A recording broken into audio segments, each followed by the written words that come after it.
Orlando Brown has been seen by fans begging people for money. He's been homeless, thrown in the streets, and he's nothing like he was 15 years ago when he was on That's So Raven. Back in 2005, he was on top of the world. He didn't do drugs. He was kind of square, didn't drink, didn't smoke.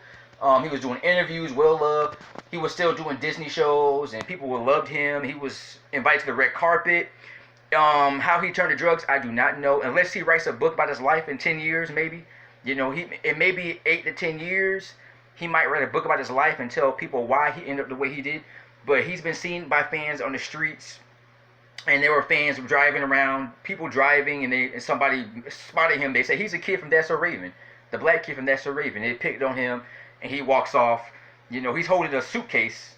He's doing some weird stuff, and he's out in the streets begging people for money. But this is not him. This was not the guy that I knew on That's So Raven. Back, 16 years ago, Orlando Brown was the most well-known black guy in the world. He was with That's So Raven. He was with Raven-Symoné. Raven-Symoné is a light-skinned girl. She played Olivia on the Cosby Show. He was Raven-Symoné. Then she was on Hang with Mr. Cooper. And I think because girls stay out of trouble, it seems like boys are always getting into trouble. The guys are always into trouble, and because she's a girl, it seems like she stayed out of trouble. I mean, she's been in trouble, but not like she's never been. Raven-Symoné has never been arrested. He actually embarrassed her by saying that he slept with her, and I'll get that in my next video. But I feel sorry for this guy. And Orlando Brown has no confidence in himself. He has no self-esteem.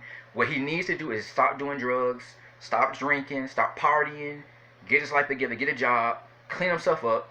Wear some nice clothes, go to gym, do some boxing. Go to a therapist, and then maybe just work on his mental health issue.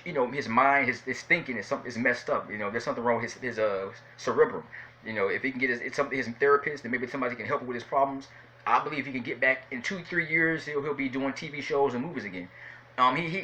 This guy was on top of the wall on the world back in the day. 10 years ago, he was well known, popular. Nobody said anything bad about him. He was well loved. He was not the most popular guy. He wasn't like Will Smith, but he was still doing good. He was making a couple millions a year and making money and had a nice life, and he's smiling. And I don't know how he ended up like that, but I feel bad for the guy. This is Jay here. Peace.